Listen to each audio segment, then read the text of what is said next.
living a very focused life, I must say. It's just about us becoming very clear as to what is it that's important for us in life, what will we look back at our life and feel proud about, what will I inspire my next generation or people who are looking around, and make them become something else that they did not think of earlier. I think these are questions, if we ask, we will get answers to ourselves.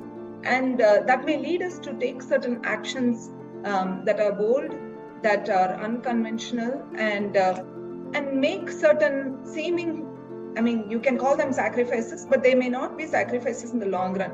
You might watch a movie today, you may not remember about it 20 years later. You learn an art, you may still remember it 20 years later. So it's about the weight that we give for some of these items and see how we want to spend our time as well, because time is finite.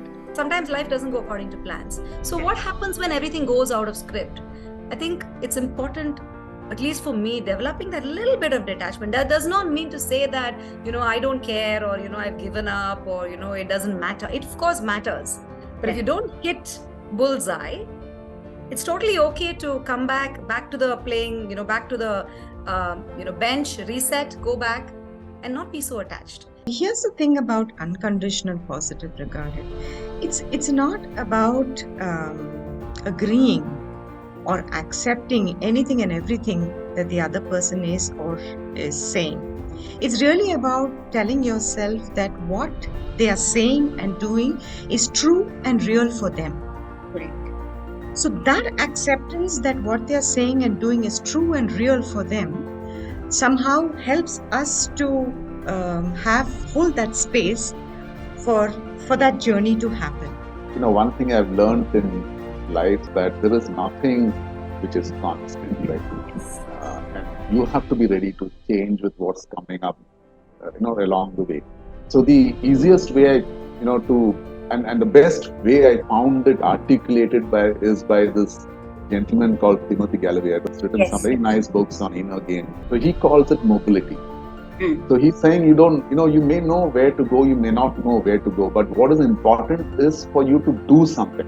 It doesn't matter whether it will take you in the direction which you think you're going. It may not, but somehow or the other, it gets you there. I started off as being somebody who is increasingly curious about asking questions, right?